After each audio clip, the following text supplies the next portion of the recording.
A troca de Nízia Trindade por Alexandre Padilha no comando do Ministério da Saúde fez com que um raro fenômeno aparecesse novamente no Brasil: o governo Lula provando do próprio veneno.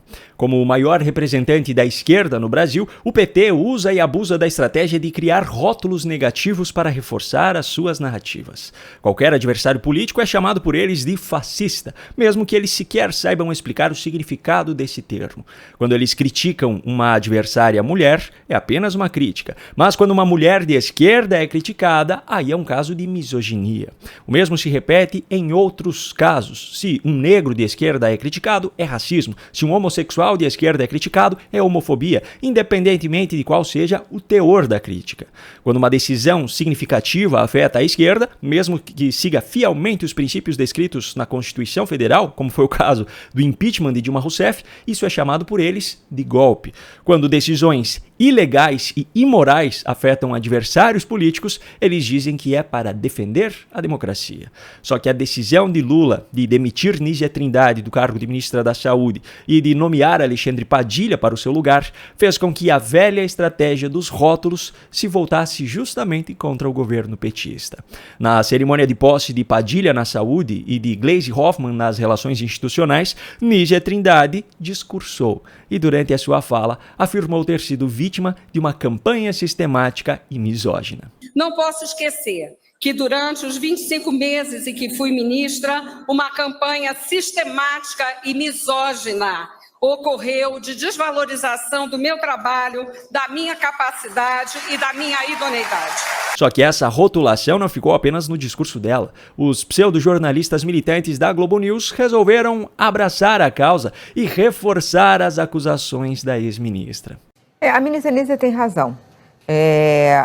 Porque ela de fato foi vítima de um ataque, ela apanhou muito desde o começo. Primeiro, ela apanhava porque o Centrão queria o cargo dela, e depois porque o PT queria o cargo dela.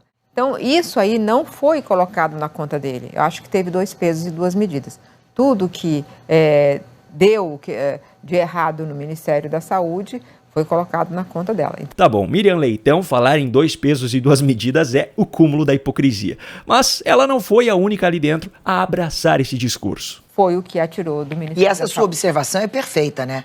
O ministro homem cometeu uma série de equívocos, isso era sabido, todos nós sabíamos que havia um desentendimento ali, muito pelo contrário, recebeu de presente um outro ministério. Eu acho importante o que a Miriam está falando, porque ontem foi um constrangimento geral durante a fala da ex-ministra Nízia Trindade, né? Quem estava ali na mesa principal, ali participando da posse tanto da Gleisi quanto de Alexandre Padilha, você percebia o constrangimento deles, né? Todo mundo quase que vestindo a carapuça ali, porque claramente você teve um ataque misógino contra a ministra Nízia Trindade. Tudo bem que ela pode não ter dado o retorno que o governo imaginava, né? Acho que por um pouco de timidez, sem habilidade política, não conseguiu deslanchar alguns programas, mas em outros ela conseguiu se dar muito bem, fazer muito bem o seu trabalho. Mas acho que isso não está em julgamento quando você discute o que ela sofreu. E ela foi alvo de um ataque misógino e que o governo poderia ter pedido, vamos parar com isso, vamos acabar com esses ataques a uma ministra mulher. Em nenhum momento houve esse tipo de fala. Só que, como eu costumo falar, esse pessoal da Globo News solta a mão de Lula, mas não abandona a esquerda. Diante da clara previsão de fracasso das poucas medidas anunciadas pelo governo Lula na tentativa de reduzir o preço dos alimentos, a militância travestida de jornalismo já deu um jeito de arrumar um culpado para a manutenção dos preços elevados. Se o dólar continuar alto no Brasil, a busca do governo para reduzir os preços dos alimentos e de outros produtos vai acabar sendo um pouco minorada, né? Você não vai ter aquele impacto que era esperado, exatamente por causa de um dólar mais alto. Isso é muito ruim para o Brasil por conta de um efeito que ele não tem controle, que é exatamente esse modo errático de governar de Donald Trump nesse momento.